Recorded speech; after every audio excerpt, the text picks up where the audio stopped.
जनाब, तो आज का टॉपिक हमारा है होमोलोगस सीरीज़। होमोलोगस सीरीज़ जो है तो ये ऑर्गेनिक कंपाउंड्स की ऐसी सीरीज़ है कि जिनका मतलब ऐसे कंपाउंड्स है कि जिनका फंक्शनल ग्रुप सेम होता है, लेकिन जो नेक्स्ट मेंबर है या जो प्रीवियस मेंबर है तो उसके साथ CH2 का फ़र्क होता है। आप कह सकते हैं कि होमोलोगस सीरीज़ जो है ये सीरीज़ है ऑर्गेनिक कंपाउंड्स की कि जिनका फंक्शनल ग्रुप सेम होता है, लेकिन जो एडजेसेंट मेंबर्स हैं वो CH2 यूनिट या मिथाइलिन ग्रुप जो है तो वो उससे वो डिफ़र करते हैं। जैसे कि आप इधर देख रहे हैं कि सीरीज़ है ऑर्गेनिक कंपाउंड्स की कि जिनका फंक्शनल ग्रुप सेम है, लेकिन जो ईच मेंबर है that differs from the next member, जो नेक्स्ट आने वाला मेंबर है तो उससे ये डिफ़र करते हैं बाय मिथाइलिन यूनिट या CH2 यूनिट आप कह सकते हैं। तो ये होमोलोगस सीरीज़ कहलाती है। और ये जो मेंबर्स होते हैं किसी एक सीरीज़ के तो इनको कहा जाता है होमोलोग्स, इनको होमोलोग्स कहा जाता है। और मतलब एक सीरीज़ के जितने भी मेंबर्स हैं, मिसाल के तौर पे अगर हम अल्केन सीरीज़ ले लें तो मीथेन, ईथेन, प्रोपेन, ब्यूटेन वगैरह ये सारे जो हैं तो ये होमोलोग्स हैं। ये अल्केन सीरीज़ जो है होमोलोगस सीरीज़ जो अल्केन्स की है तो ये उसके मेंबर्स होते हैं। अब यहाँ पे दो बातें आपने याद रखनी है। एक ये कि कौन कौन से ऑर्गेनिक कंपाउंड जो हैं वो होमोलोगस सीरीज़ बनाते हैं और कौन कौन से ऑर्गेनिक कंपाउंड होमोलोगस सीरीज़ नहीं बनाते। देखिए, जो बनाते हैं तकरीबन सारे ही हैं, ज़रा देख लें। Alkanes, alkenes, alkynes, alcohols, alkyl halides, ethers, ketone, aldehyde, carboxylic acids और एसिड हैलाइड वगैरह वगैरह जितने हैं वो सारे होमोलोगस सीरीज़ बनाते हैं। और जो नहीं बनाते वो कौन कौन से हैं, तो ज़रा देखिएगा कि इसमें एक तो होते हैं एरोमेटिक कंपाउंड, जिस तरह के आप देख सकते हैं मीथ, ये जो है बेंजीन और साथ साथ इसी सीरीज़ के जो बाकी लोग हैं यानी बेंजीन, नेफ्थालीन, एंथ्रासीन, फेनेंथ्रीन, ये होमोलोगस सीरीज़ नहीं बनाते। और इस तरह ये जो पॉलीमर्स होते हैं यानी एरोमेटिक कंपाउंड नहीं बनाते, पॉलीमर्स आप कह सकते हैं जो poly ethylene, polystyrene, polyvinyl acetate जितने भी हैं तो ये नहीं बनाते। और फिर हेट्रोसाइक्लिक कंपाउंड जो हैं, हेट्रोसाइक्लिक कंपाउंड्स के जिनमें साइकिल में कार्बन के अलावा कोई एलिमेंट होता है, लाइक आप फ्यूरेन ले ले, थायोफीन, पायरिडीन और इस तरह के कंपाउंड जो हैं वो होमोलोगस सीरीज़ नहीं बनाते। अच्छा, और फंक्शनलाइज्ड एरोमेटिक कंपाउंड्स, फंक्शनलाइज्ड मतलब कि जहाँ पे बेंजीन में आप कोई हाइड्रोजन हटा के उसकी जगह पे कोई ग्रुप लगा ले या कोई फंक्शनल ग्रुप लगा ले, लाइक क्लोरोबेंजीन आप ले लें, नाइट्रोबेंजीन ले लें, बेंजोइक एसिड ले लें, तो ये जो है यहाँ पे फिनोल्स वगैरह जो हैं तो ये फिनोल, नाइट्रोबेंजीन और बेंजोइक एसिड्स वगैरह जो हैं तो ये होमोलोगस सीरीज़ नहीं बनाते। तो सीधी सादी बात हो गई कि तमाम ऑर्गेनिक कंपाउंड होमोलोगस सीरीज़ बनाते हैं सिवाय एरोमेटिक कंपाउंड्स के। और जो सब्सटीट्यूटेड बेंजीन है यानी जिनके साथ कोई फंक्शनल ग्रुप अटैच हो या कोई क्लोरो ब्रोमो टाइप ये ग्रुप अटैच हो, और हेट्रोसाइकल जो हैं तो वो भी होमोलोगस सीरीज़ नहीं बनाते। अब यहाँ पर हम होमोलोगस सीरीज़ जो है वो डिस्कस कर रहे हैं मुख्तलिफ ऑर्गेनिक कंपाउंड्स की। ये एक लंबी एक चार्ट आप देख रहे हैं, एक टेबल आप देख रहे हैं। यहाँ पर हम पहले बात कर लेते हैं कि होमोलोगस सीरीज़ जो है अल्केन्स की जो है वो क्या है। मैं फिर बता दूं कि होमोलोगस सीरीज़ जो है ये सीरीज़ है of the related organic compound, मतलब इनका फंक्शनल ग्रुप सेम होता है, इनकी रिएक्टिविटी सेम होती है, लेकिन जो एडजेसेंट मेंबर्स हैं, जो नेबर्स होते हैं आगे पीछे किसी खास ग्रुप से, किसी खास कंपाउंड से, तो उनमें होता है CH2 या मिथाइलिन यूनिट का फ़र्क होता है। तो जो होमोलोगस सीरीज़ है मीथेन की, अल्केन्स की, तो इसमें आते हैं मीथेन, ईथेन, प्रोपेन, ब्यूटेन। अच्छा, तो इनको याद करने के लिए सिंपल मैं एक फार्मूला बता दूं कि लाइक ये देखें, मंकीज ईट पील्ड बनानास, मंकीज ईट पील बनानास, मंकीज ईट पील बनानास। और इसके बाद फिर ये ग्रीक्स की गिनती है जिस पे हम बात कर रहे हैं। ज़रा देखिएगा कि यहाँ पे ये लफ्ज़ जो है ना मीथेन, एक्चुअली ये दो अल्फाज का मजमुआ है, ग्रीक है और एक है मैथ यानी METH मैथ, और फिर है हाइल। तो मैथ हाइल मतलब ये है कि ये मैथ जो है ये कहते हैं अल्कोहल को या वाइन को अल्कोहल, और जो हाइल है तो ये वुड है, गोया ये वुड अल्कोहल हो गया है। तो would alcohol actually methyl alcohol था, तो मिथाइल अल्कोहल से फिर हम ये कहते हैं मीथेन। तो मैथ हाइल ये दो अल्फाज हो गए तो उनसे ये आ गया है। मेथ का लफ्जी मतलब वन नहीं होता, चूंकि मीथाइल अल्कोहल में एक कार्बन है तो लिहाजा मीथेन में भी एक कार्बन है। कार्बन के साथ फिर 4 हाइड्रोजन हैं और ये इसका स्ट्रक्चर। तो स्ट्रक्चर आप जानते हैं, कार्बन के साथ फिर 4 हाइड्रोजन होते हैं, ये होगा मीथेन। साथ 4 हाइड्रोजन होते हैं। लाइक ये आप देख सकते हैं, ये है मीथेन का एक मालिक्यूल। मीथेन है और कार्बन है और टेट्राहेड्रली इसके साथ 4 हाइड्रोजन जो है वो अटैच है। अच्छा, जो दूसरा मेंबर है वो कहलाता है ईथेन। ये जो वर्ड है ईथेन, तो वैसे तो ओरिजिनल जो है तो ग्रीक एथर है, जिसका मतलब है हवा, लेकिन इथाइल अल्कोहल से ही आया। और उसमें चूंकि इथाइल में 2 कार्बन होते हैं, और जो अर्ली केमिस्ट थे वो समझते थे कि ईथेन जो है वो डिराइवेटिव है इथाइल अल्कोहल का। बहरहाल जो भी है, ईथेन ये कंपाउंड है। देखिएगा, मीथेन में कार्बन के साथ 4 हाइड्रोजन है, फिर ईथेन में 2 कार्बन और हर एक के साथ 3-3 हाइड्रोजन अटैच है। लाइक ये आप देख सकते हैं, ये ईथेन मॉलिक्यूल का एक मॉडल है। यानी इस तरह है कि आप सामने से देखेंगे तो ये 3 हाइड्रोजन अटैच है और इसके साथ भी, और ये है ईथेन का एक मॉलिक्यूल। तो ईथेन है ये, और इसमें 2 कार्बन है। तो ये होमोलोगस सीरीज जो अल्केन्स की है, तो ये पहला मेंबर हो गया है मीथेन, और इसके बाद ये दूसरा मेंबर है। अच्छा, जो तीसरा मेंबर है तो वो है प्रोपेन। देखिए प्रोपेन, और वैसे तो ये लफ्ज़ आप जानते हैं कि लफ्ज़ी मतलब जो है तो ये है प्रोटोस, ग्रीक से, और जिसका मतलब होता है कि फर्स्ट, प्राइमरी, या जो इब्तिदाई, जो बहुत ज़रूरी हो। बहरहाल वहाँ से इसको कनेक्ट करना ज़रा मुश्किल है, तो हम कह देते हैं कि ये प्रोपेन जो है तो एक्चुअली इसमें 3 कार्बन है, और ये फर्स्ट है प्रोपेन। उसी सीक्वेंस को मेंटेन रखने के लिए इसको प्रोपेन यानी फर्स्ट ऐसा अल्केन है कि जिसमें यहाँ से ब्रांचेस जो है वो हो सकती है। तो बहरहाल ये प्रोपेन है कि जिसमें ये CH3 अटैच है, फिर CH3 है, और दरमियान में ये CH2 है। तो 3 आ गए हमारे पास, मीथेन, ईथेन, प्रोपेन। अब आप देख सकते हैं कि प्रोपेन में यहाँ पे 3 कार्बन है, CH3, CH2 और CH3। यहाँ पर आप देख सकते हैं 3 कार्बन है, ये है CH3, फिर CH3 और ये है CH2, ये है प्रोपेन। अच्छा, इसके बाद जो है तो ये फिर ब्यूटेन आता है। ब्यूटेन, ये अगेन यहाँ तक बता दूं कि ये सारे कॉमन नेम्स हैं और जो ज़्यादातर सोर्स पे बेस्ड है। लाइक ब्यूटेन जो वर्ड है तो ब्यूटायरम से है, और ब्यूटायरम कहते हैं बटर को, और बटर में फॉर द फर्स्ट टाइम एक एसिड डिटेक्ट हुआ जो कि ब्यूटारिक एसिड कहलाता है, और ब्यूटारिक एसिड में 4 कार्बन होते हैं। सो लिहाजा ब्यूटारिक एसिड से आ गया है ब्यूटेन, यानी ये मीथाइल अल्कोहल से आया, ये इथाइल अल्कोहल से आया, और ये है प्रोटोज से, और फिर ये है ब्यूटारिक एसिड। तो 4 कार्बन जो है वो इसमें होते हैं। ज़रा देखिएगा, 1 2 3 4 4 कार्बन है, CH3, CH2, CH2 और फिर CH3। लेकिन इसमें एक बात है कि ब्यूटेन को आप ऐसे अगर लगा लेते हैं, लाइक हम इसको कहते हैं कि ये नॉर्मल चेन है, CH3 है, फिर CH2 है, फिर CH2 है, और फिर ये CH3 है, तो ये आ गया हमारे पास ब्यूटेन। लेकिन अगर हम यूं कर लें, मिसाल के तौर पे, ये तो नॉर्मल चेन है जिसको आप अक्सर कह देते हैं स्ट्रेट चेन, लेकिन ये जिग जैग होता है कि बॉटम टॉप इस तरह। लेकिन अगर हम यूं कर लें, लेट से कि आप यहाँ से इसको हटा के और दरमियान में आप लगा देते हैं, लाइक CH3 आपने यहाँ पे लगा दिया, तो फिर आपके पास ये एक और इसका आइसोमर बन जाता है, जिसको हम कहते हैं कि ये आइसोब्यूटेन है। लाइक इधर आप देख सकते हैं, देखिएगा, तो ब्यूटेन अगर है तो उसके फार्मूले को जो किस तरह बनता है, C4 है और H जो है वो इसमें 10 होते हैं।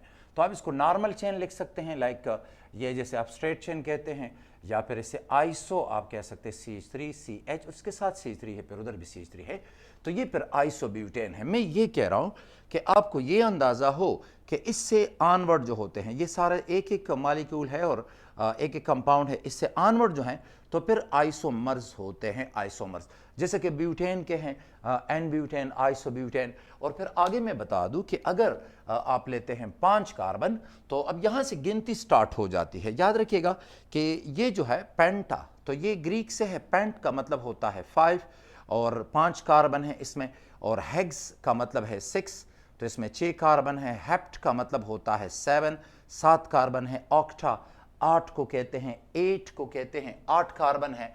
और नोनिन ये जो है तो ये नोनस से आया, और इसका मतलब होता है 9th या 9वां, यानी 9 कार्बन है इसमें। और फिर ये डिकेन है, डिकेन या डिसीम से आया, और साथ साथ ग्रीक डेक जो है तो इसका मतलब 10 होता है, तो उधर से ये मौजूद है। यानी जो 10 है तो डेका आप कहते हैं, और डेसिम जो है तो ये फिर लातीनी है। तो बहरहाल डेका का मतलब है 10, यानी यहाँ से ऑनवर्ड गिनती है पेंट, हेक्स, हेप्ट और फिर है ऑक्ट, और ये है नॉन यानी नॉनस से, और डेका जो है तो ये फिर 10 को कहते हैं। और फार्मूला तो ये कार्बन की तादाद को शो कर रहा है। मीथेन में 1 कार्बन, फिर इथेन में 2, 3 और 4, इसके बाद पेंटेन में 5, इसमें 6, इसमें 7, इसमें 8, और नोनेन में 9 और डिकेन में फिर ये 10 होते हैं। अच्छा, फार्मूला जो होगा तो आपने इस तरह करना है, लाइक देखें CH3 साइड पे C3 है, फिर CH2 CH2 CH2, यहाँ पर प्रोपेन में एक CH2 है। अब आप देखें ना, ब्यूटेन में हो गए CH2 फिर CH2, तो 2 CH2 है। और फिर पेंटेन में ये आप देखें ना CH3 CH3, तो ये 2 कार्बन हैं, तो 3 इधर होंगे CH2 CH2 CH2, 3 कार्बन। अच्छा, हेक्सेन में देखें ना तो 2 कार्बन तो ये हो गए, एक ये वाला है मीथेन मिथाइल ये वाला जो कार्बन है, और एक ये कार्बन है, तो 2 तो हो गए, तो दरमियान में 6 CH2 अटैच है। अच्छा, फिर है हेप्टेन, तो हेप्टेन में टोटल 7 कार्बन होंगे, तो 2 कार्बन तो ये हो गए, तो 5 ये हो गए हैं। ऑक्टेन में 8 कार्बन हैं, 2 ये साइड वाले हो गए, तो 6 हो जाएंगे। नोनेन में 10 कार्बन है, तो 2 कार्बन ये हो गए और 7 ये हो गए, तो 9 हो गए। और डिकेन में फिर 10 कार्बन होंगे, तो 2 कार्बन ये है, 8 ये हैं। अच्छा, अब ये याद रखिएगा कि 10 से ज़्यादा कार्बन भी होते हैं। लाइक फॉर एग्जांपल अगर उसमें 11 कार्बन है तो फिर आप उसको कहते हैं उन डिकेन। उन मीन्स 1 डिकेन 10, तो 11 उन डिकेन 11 कार्बन। फिर होगा डो डिकेन, डो, तो डो डिकेन जो है तो इसमें 12 है, फिर ट्राई डिकेन, फिर टेट्रा डिकेन, पेंटा डिकेन, इस तरह हेक्सा डिकेन, ये सिलसिला आगे जारी रहता है। तो अगर एन पेंटेन देखें ना तो ये नॉर्मल चेन है, और फिर हम कहते हैं आइसो पेंटेन जो है, ये जैसे कि ये आप देख सकते हैं ये नॉर्मल चेन है, और 1 2 3 4 और फिर इधर 5 है, ये आइसो पेंटेन है, जब सेकंड कार्बन पे एक मिथाइल ग्रुप होगा। अच्छा, फिर न्यू पेंटेन ये है कि सेकंड कार्बन पे 2 मिथाइल ग्रुप्स हैं, जैसे कि आप कह सकते हैं कि यहां से इधर अगर देखेंगे तो फिर इसमें 2 कार्बन मौजूद होते हैं। अच्छा, अब इसके बाद जो है तो फिर ब्यूटेन और ऑनवर्ड जो है तो फिर ये आइसोमर्स होते हैं, इनके आइसोमर्स होते हैं, मतलब एन आइसो और न्यू जो है तो ये होगा एन आइसो और न्यू, ये आइसोमर्स इनके होते हैं।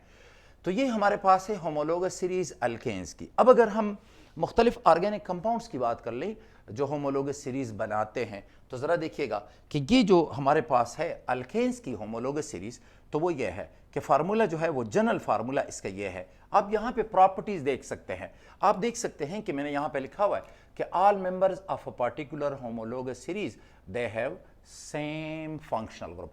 फंक्शनल ग्रुप इन सब का सेम है। याद रखिएगा कि अल्केन्स का कोई फंक्शनल ग्रुप नहीं होता। अब अल्कीन्स का जो फंक्शनल ग्रुप है वो सबका सी डबल बॉन्ड और फिर सी है। अल्काइंस का functional group carbon carbon triple bond है, अल्कीन्स का कार्बन कार्बन डबल बॉन्ड, यानी ये इनका फंक्शनल ग्रुप है। और इनका जो फंक्शनल ग्रुप है तो वो ये होता है कार्बन कार्बन ट्रिपल बॉन्ड। अच्छा, फिर अल्काइल हैलाइड्स है तो इनका फंक्शनल ग्रुप जो है तो वो हैलोजन है एक्स, ये फ्लोरो क्लोरो ब्रोमो आयोडो कुछ भी हो सकता है। फिर अल्कोहल्स हैं तो इनका फंक्शनल ग्रुप OH है, अमीन्स का NH2 है, और फिर इसके बाद एल्डिहाइड्स हैं। यहाँ पे तो एक बात यह है कि इन सब का फंक्शनल ग्रुप सेम होता है, यानी एक सीरीज में आने वाले जितने भी हैं जिसको हम कहते हैं होमोलोग्स, होमोलोग्स का फंक्शनल ग्रुप सेम होता है। अब ये अल्केन्स की होमोलोगस सीरीज है, और जिसके लिए फिर जनरल फार्मूला ये है CnH2n+2। और वो आप जानते हैं कि यहाँ पर देखिएगा कि अगर आप देखेंगे तो कार्बन के साथ, इस कार्बन के साथ 2 हाइड्रोजन हैं, CH2 फिर CH2 फिर CH2 फिर CH2, तो अगर कार्बन है तो उसके साथ 2H होते हैं, यानी अगर CN है तो H जो होंगे वो 2N होंगे, और फिर इस साइड पे हाइड्रोजन है और इस साइड पे। सो दैट्स वाई हम ये फार्मूला लिखते हैं कि कार्बन अगर N है तो हाइड्रोजन कितने होंगे, 2N होंगे, और ये साइड वाले वो 2 हाइड्रोजन है +2 आप लिखते हैं। अच्छा, जब अल्केन में आप डबल बॉन्ड लाना चाहें तो फिर ये अल्कीन बन जाता है, लाइक ये 2 हाइड्रोजन आप रिमूव कर लें तो फिर आपके पास जो है फार्मूला जो है वो कम हो जाता है, 2 हाइड्रोजन इसके कम हो जाएंगे। सो ये है आपके पास ईथेन C2H6, तो ईथीन जो होगा वो 2 हाइड्रोजन कम होगा C2H4, और ईथाइन जो होगा वो मजीद 2 हाइड्रोजन कम हो जाते हैं, तो ये होगा ईथाइन। फिर प्रोपेन है, प्रोपीन है, प्रोपाइन है, ब्यूटेन ब्यूटीन ब्यूटाइन, और इस तरह फिर ये इनके फार्मूले CnH2n+2, ये है CnH2n और ये होगा CN H2n-2। अच्छा, अब बाकी जो इनके डेरिवेटिव्स होते हैं, तो जैसे कि आप जानते हैं कि अल्केन का ये फार्मूला आता है CnH2n+2, तो अगर एक हाइड्रोजन हम हटा लेंगे तो इट बिकम्स अल्काइल, यानी CnH2n+1 हो जाएगा। अच्छा, तो ये अल्काइल है, तो मैंने यहाँ पे ये कर दिया, लाइक ये देखें, methyl halide, ethyl halide, propyl halide, butyl halide, और फिर इस तरह हमने ये लिख लिया कि अल्काइल, ये अल्काइल ग्रुप है ये वाला, तो अल्काइल और ये हैलाइड है, और फार्मूला आप देख रहे हैं CnH2n और +1 है। इसके बाद ये अल्कोहल्स की होमोलोगस सीरीज है, methyl alcohol, ethyl alcohol, propyl alcohol, butyl alcohol, और ये है CnH2n, ये अल्काइल ग्रुप है, +1 CnH2n+1 और OH है। तो ये अल्कोहल की होमोलोगस सीरीज है। इस तरह ये अमीन्स की है, यानी मिथाइल अमीन, इथाइल अमीन, प्रोपाइल अमीन, ब्यूटाइल अमीन और CnH2n+1 और NH2। याद रखिएगा कि ये जो प्रोपाइल होता है तो ये N प्रोपाइल हैलाइड भी हो सकता है, आइसोप्रोपाइल हैलाइड भी हो सकता है, और इसी तरह ये जो अल्कोहल है प्रोपाइल अल्कोहल, सो ये होगा N प्रोपाइल अल्कोहल और आइसोप्रोपाइल अल्कोहल, वो फिर इसके आइसोमर्स होते हैं, लेकिन मैं फार्मूले की बुनियाद पे बात कर रहा हूँ। अच्छा, फिर ये अमीन्स हैं, और इसके बाद ये एल्डिहाइड्स है। एल्डिहाइड्स का ख्याल रखिएगा कि यहाँ पर हाइड्रोजन है, यानी अगर आप C को 0 कर देंगे, C0, तो ये फिर 0 होगा, आपके पास सिंपल CHO, एक हाइड्रोजन रह जाता है, यानी ये है Cn, तो N 0 है, तो 2n, 2 मल्टीप्लाइड बाई 0 is 0, तो जस्ट एक हाइड्रोजन होगा, HCHO हम लिखते हैं, फॉर्मल्डिहाइड। और फिर इसके बाद है, ये है एसिटल्डिहाइड, प्रोपियोनल्डिहाइड, ब्यूटाइलडिहाइड। दोबारा देखिएगा, ये है फॉर्मल्डिहाइड कॉमन नेम, और एसिटल्डिहाइड, फिर ये है प्रोपियोनल्डिहाइड, और ये है ब्यूटाइलडिहाइड, और फार्मूला तो ये अल्काइल ग्रुप है और आगे फंक्शनल ग्रुप है। अब यहाँ पे मैंने लिखा है, इसके बाद भी मुमकिन है, लेकिन मैंने सिर्फ यहाँ तक लिखा है कि आप पेपर में लिखना चाहें तो ये कार्बोक्सिलिक एसिड्स हैं। यहाँ पर भी जो पहला मेंबर है वहाँ पे हाइड्रोजन मौजूद है, यानी कार्बन ये अल्काइल ग्रुप्स में नहीं है, हाइड्रोजन है HC डबल बॉन्ड OH, तो ये कहलाएगा फॉर्मिक एसिड, फिर एसिटिक एसिड, ये होगा प्रोपियोनिक एसिड, ये होगा ब्यूटारिक एसिड, ये इसके कॉमन नेम्स हैं। तो ये है homologous series of different organic compound, और भी हैं। अच्छा, नेक्स्ट ये बात है कि they have same general formula same होता है, लाइक देखें, तमाम अल्केन्स के लिए फार्मूला है, तमाम अल्कीन्स के लिए CnH2n है, तमाम अल्काइंस के लिए CnH2n-2 है, और इस तरह अल्काइल हैलाइड सबको इस फार्मूले से, तमाम अल्कोहल्स को इस फार्मूले से, तमाम अमीन्स को इस फार्मूले से, हाँ प्राइमरी अमीन्स को, और ये फिर एल्डिहाइड्स हैं कि इनको इस फार्मूले से रिप्रेजेंट किया जा सकता है। अच्छा, इसी तरह कार्बोक्सिलिक एसिड्स हैं तो वो उनको रिप्रेजेंट करने के लिए ये जनरल फार्मूला है। तो प्रॉपर्टीज़ ये हो गई कि ऑल मेंबर्स जो होमोलोगस सीरीज़ के होते हैं इनका फंक्शनल ग्रुप सेम होगा। अच्छा, इसके बाद फिर ये है कि इनका फार्मूला भी सेम है, जनरल फार्मूला। अच्छा, मेथड्स ऑफ प्रिपरेशन जो है वो सेम है। मिसाल के तौर पे अगर हम मीथेन की ऑक्सीडेशन कर लें, मीथेन गैस जो है उसको एयर के साथ मिलाएं, ऑक्सीजन के साथ मिलाएं या एयर के साथ मिलाएं, और कॉपर ट्यूब से तकरीबन 300 पे पास कर लेंगे, वी विल गेट मीथेन से आ जाएगा मिथाइल अल्कोहल। उसी तरह अगर इथेन होगा तो ज़ाहिर फिर इसके साथ ऑक्सीजन मिला के कॉपर के ट्यूब से पास करें तो फिर इथाइल अल्कोहल, प्रोपेन होगा तो प्रोपाइल अल्कोहल। तो ये मैं कह रहा हूँ कि same general method of preparation है, ठीक है जी। जैसे अगर आप मिथाइल अल्कोहल की ऑक्सीडेशन कर लें तो आपको आ जाएगा, आपके पास आ जाएगा मेथनॉल यानी फॉर्मल्डिहाइड, और इथाइल अल्कोहल की ऑक्सीडेशन कर लेंगे तो you will get acetaldehyde. Propyl alcohol की कर लेंगे तो फिर आपके पास प्रोपियोनल्डिहाइड जो है वो आ जाता है। अच्छा, तो ये मेथड ऑफ प्रिपरेशन सबका सेम होता है। अच्छा, फिर ये है कि सिमिलर स्ट्रक्चर, अब इसकी बात क्या है, सिमिलर स्ट्रक्चर ये है कि अल्काइल ग्रुप तो है, वो तो सब में आ रहा है, और जो OH होगा तो जैसे कि मिसाल के तौर पे अगर आप लेते हैं अल्कोहल, तो अल्कोहल में ये ऑक्सीजन है, यहाँ पे हाइड्रोजन है, और ये अल्काइल ग्रुप है, तो ये जो स्ट्रक्चर आएगा सबका एक जैसा है, बाकी अल्काइल ग्रुप का एक जैसा भी स्ट्रक्चर आता है। तो ये कहता है कि सिमिलर स्ट्रक्चर होगा, और इनकी जो केमिकल प्रॉपर्टीज़ है वो सेम होती है। क्यों कि केमिकल प्रॉपर्टीज़ डिपेंड करती है इस चीज़ पे, ये फंक्शनल ग्रुप है। लाइक देखें ना, अल्कोहल का ये OH है, OH है, OH है, ये रिएक्शन सेंटर जो है वो ये है, यहाँ पे रिएक्शंस होते हैं। सो लिहाजा जब सब में OH मौजूद है फंक्शनल ग्रुप तो सब एक जैसा रिएक्शन करेंगे। मिसाल के तौर पे मिथाइल अल्कोहल सोडियम मेटल के साथ रिएक्शन करता है, सो हम कह सकते हैं कि इथाइल अल्कोहल भी करेगा, प्रोपाइल अल्कोहल भी करेगा, और जो ब्यूटाइल अल्कोहल है वो भी कर लेता है। इसी तरह अगर आप लेते हैं मिसाल के तौर पे फॉर्मल्डिहाइड, तो फॉर्मल्डिहाइड के जो भी रिएक्शंस हैं वो बाकी सारे एल्डिहाइड्स के होंगे, बिकॉज सब में ये फंक्शनल ग्रुप है। कार्बोक्सिलिक एसिड आप ले लें तो कार्बोक्सिलिक एसिड, ये वाला जो फॉर्मिक एसिड है, ये रिएक्शन कर लेता है बेसिस के साथ, तो फिर acetic acid, propionic acid, butyric acid, valeric acid जितने भी हैं वो सारे के सारे रिएक्शन कर लेते हैं। सो चूंकि रिएक्टिविटी का डिपेंड फंक्शनल ग्रुप पे होता है, लिहाजा चूंकि फंक्शनल ग्रुप सब में सेम है, तमाम members of a particular series, so फिर रिएक्टिविटी भी इनकी सेम होगी। अच्छा, अब ये देखिएगा कि जो फिजिकल प्रॉपर्टीज हैं वो ग्रेजुअली चेंज होती है विद मोलर मास। जितना मोलर मास बढ़ता जाएगा तो जो फिजिकल प्रॉपर्टीज है उन पे क्या असर पड़ेगा, जरा देखिए मैं आपको बता दूं कि चलिए ये आप एग्जांपल ले लें, अल्केन्स की ले लें या फिर अल्कीन्स की ले, लेकिन एक वक्त में एक आप ले लेते। फॉर एग्जांपल हमने अल्केन ले ली है, तो जैसे ही methane, ethane, propane, butane, pentane, hexane, इस तरह आप जाते हैं आगे, हेप्टेन, ऑक्टेन, नोनेन, डिकेन, ओनडिकेन, डोडिकेन, ये आप जा रहे हैं तो मोलर मास बढ़ेगा। तो जितना मोलर मास बढ़ता है मॉलिक्यूलर साइज बढ़ता है। तो जब ये एक मॉलिक्यूल है और दूसरा मॉलिक्यूल, तो कांटेक्ट एरिया इनका ज्यादा होगा, ज्यादा एरिया पे लंडन फोर्सेस इनकी होंगी, लिहाजा इंटरमॉलिक्यूलर फोर्सेस जो हैं वो ज्यादा हो गई हैं। अब होगा क्या कि जब इंटरमॉलिक्यूलर फोर्सेस ज्यादा हो गई तो चूंकि फिजिकल प्रॉपर्टीज का डिपेंड होता है इंटरमॉलिक्यूलर फोर्सेस पे, लिहाजा वो सारी प्रॉपर्टीज इफेक्ट होंगी। मिसाल के तौर पे जब आप जाएंगे मॉलिक्यूलर साइज मिसाल के तौर पे बढ़ता है इस डायरेक्शन में, तो अगर मैं ये लिख लूं फॉर एग्जांपल कि अगर इस डायरेक्शन में बढ़ता है मॉलिक्यूलर साइज या मॉलिक्यूलर मास जो है मिसाल के तौर पे, तो आपके पास जो प्रॉपर्टीज हैं वो किस तरह चेंज होगी, मेल्टिंग पॉइंट बढ़ेगा, बॉइलिंग पॉइंट बढ़ेगा, और वोलेटिलिटी यानी ये एबिलिटी कि ये वेपराइज हो जाए, चूंकि मोलर मास बढ़ रहा है तो वोलेटिलिटी इसकी क्या होगी, वो कम हो जाएगी।